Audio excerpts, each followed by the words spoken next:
नमस्कार किसान भाइयों, मैं हूं वीर विक्रम पटेल और कृषि टेक में आपका स्वागत है। किसान भाइयों, आज हम बात कर रहे हैं धान के एक ऐसे रोग के बारे में जिससे कि धान का उत्पादन करीब 50 से 80% तक कम हो जाता है। किसान भाइयों, हम बात कर रहे हैं धान का पत्ती झुलसा रोग के बारे में। किसान भाइयों, इस रोग में पत्तियां ऊपर से झुलसना शुरू होती हैं, जो कि नीचे तक पूरा पौधा ही झुलसता चला जाता है। शुरुआत में यह रोग खेत के किसी एक स्थान पर दिखाई देता है, बाद में यह पूरे धान के खेत में फैल जाता है। यह बहुत ही खतरनाक रोग है। यह फंगस के द्वारा फैलता है और यह धान में रोपाई के 3 से 4 सप्ताह के अंदर दिखाई देने लगता है। किसान भाइयों, इस रोग के लक्षण दिखाई देने पर यदि हम इसमें नाइट्रोजन यानी कि यूरिया का उपयोग करते हैं तो यह रोग और ज़्यादा बढ़ता चला जाता है। इसलिए यदि आपके धान में यह रोग फैल रहा है तो कृपया उस समय नाइट्रोजन का उपयोग करना बिल्कुल ही बंद कर दें। किसान भाइयों, इस रोग के लक्षण के बारे में बात करें तो शुरुआत में धान की पत्ती पीली पड़ती है, जो कि फिर ऊपर से झुलसना शुरू हो जाती है और यह नीचे की ओर झुलसती चली जाती है और बाद में पूरा पौधा ही झुलस जाता है यदि हम जल्दी इसका प्रबंध नहीं करते हैं तो किसान भाइयों, इसका जितनी जल्दी से जल्दी हो सके उतनी जल्दी प्रबंधन करें।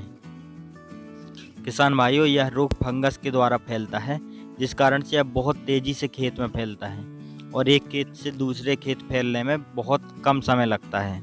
किसान भाइयों, बात करें इसके उपचार की तो आप इसके लिए स्ट्रेप्टोसाइक्लिन या फिर कॉपर ऑक्सीक्लोराइड, दो में से किसी भी एक फंगिसाइड का उपयोग कर सकते हैं।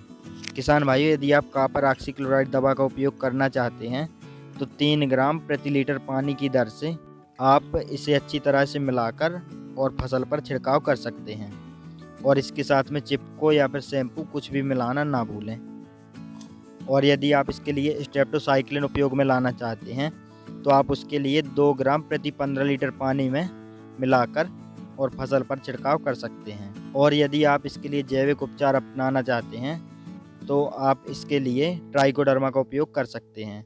हालांकि ट्राइकोडर्मा से इसका उपचार बहुत ही कठिन है, क्योंकि यह बहुत ही तेज़ी से फैलता है और जब तक हम इसमें ध्यान देते हैं तो यह पूरे खेत में बहुत भयानक रूप से फैल चुका होता है। तो आप इनमें से किसी भी एक उपचार को अपना सकते हैं। और यदि आप किसी भी उपचार को अपनाते हैं तो उस समय आप इसमें यूरिया का छिड़काव बिल्कुल भी ना करें, क्योंकि इसमें जितना ज़्यादा यूरिया का छिड़काव करते हैं उतना ही तेज़ी से फैलता है। तो कृपया इस बात का ध्यान रखें, तो रोग का प्रबंधन बहुत ही सरल हो जाएगा। किसान भाइयों, यदि आपको हमारा वीडियो अच्छा लगा है तो कृपया हमारे चैनल को सब्सक्राइब कर लें और वीडियो को लाइक कर दें और किसान भाइयों को भी शेयर कर दें। धन्यवाद। जय जवान जय किसान।